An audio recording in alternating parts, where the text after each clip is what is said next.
വന്യമൃഗങ്ങളെ തുരത്തുവാൻ സംസ്ഥാന കൃഷി വിജ്ഞാന കേന്ദ്രം രൂപകൽപ്പന ചെയ്ത ഈ ലൈറ്റുകളുടെ വിതരണം തുടങ്ങി. കാന്തല്ലൂർ, മറയൂർ പഞ്ചായത്തുകളിലായി 200 ലൈറ്റുകളാണ് വിതരണത്തിനെത്തിച്ചിട്ടുള്ളത്. വന്യമൃഗശല്യമുള്ള മേഖലകളിലെ കർഷകർക്ക് സൗജന്യമായിട്ടാണ് ലൈറ്റുകൾ വിതരണം ചെയ്യുന്നതെന്ന് കൃഷി വകുപ്പ് അധികൃതർ അറിയിച്ചു.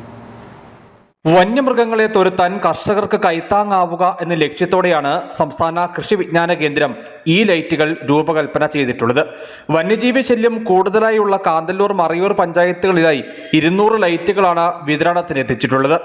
വന്യമൃഗ ശല്യമുള്ള മേഖലകളിലെ കർഷകർക്ക് സൗജന്യമായിട്ടാണ് ലൈറ്റുകൾ വിതരണം ചെയ്യുന്നത്. രാത്രിയിൽ ഇടവിട്ട് നീല വെളിച്ചം പുറപ്പെടുവിക്കുന്നതാണ് ഉപകരണത്തിന്റെ പ്രവർത്തന രീതി. സോളാർ പാനലുകളിൽ നിന്നുള്ള വൈദ്യുതി ഉപയോഗപ്പെടുത്തിയാണ് ഉപകരണം പ്രവർത്തിക്കുന്നത്. ഉപകരണം പുറപ്പെടുവിക്കുന്ന പ്രകാശം മൃഗങ്ങളെ അലോരസപ്പെടുത്തുമെന്നും ഇതുമൂലം ഇവ ലൈറ്റ് സ്ഥാപിച്ചിട്ടുള്ള മേഖലയിൽ പ്രവേശിക്കില്ലെന്നുമാണ് അധികൃതരുടെ പ്രതീക്ഷ. എൻ്റെ പറമ്പിലാണ് ഇപ്പോൾ ഈ ആന ലൈറ്റ് വെച്ചിരിക്കുന്നത്. ഈ ലൈറ്റ് എന്നാണ് ഇതിൻ്റെ പേര്. നമുക്ക് കൃഷി വകുപ്പിൽ നിന്നാണ് ഇത് കിട്ടിയിരിക്കുന്നത്. ഇവിടെ നിരവധി ആനകളുടെ ശല്യം എപ്പോഴും ഉള്ള ഒരു സ്ഥലമാണ്. ഞാനിത് ഇവിടെ കൊണ്ടുവന്ന് വെച്ചിട്ട് 4 ദിവസമായി. 4 ദിവസത്തിൻ്റെ ഉള്ളിൽ ഞാനൊരു ചക്ക ഇതിൻ്റെ അടുത്ത് തന്നെ പരീക്ഷണത്തിന് കൊണ്ടുപോയി വെച്ചിട്ടുണ്ടായിരുന്നു.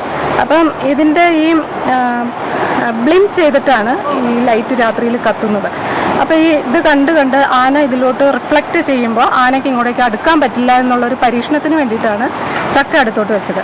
കാട്ടുപന്നി ശല്യമുള്ള പ്രദേശങ്ങളിൽ ഇവയുടെ ഉയരത്തിലും ആന ശല്യമുള്ള പ്രദേശത്ത് ആനയുടെ ഉയരത്തിലും ലൈറ്റുകൾ സ്ഥാപിക്കണമെന്നുമാണ് കൃഷി വകുപ്പ് നിർദ്ദേശിച്ചിട്ടുള്ളത്.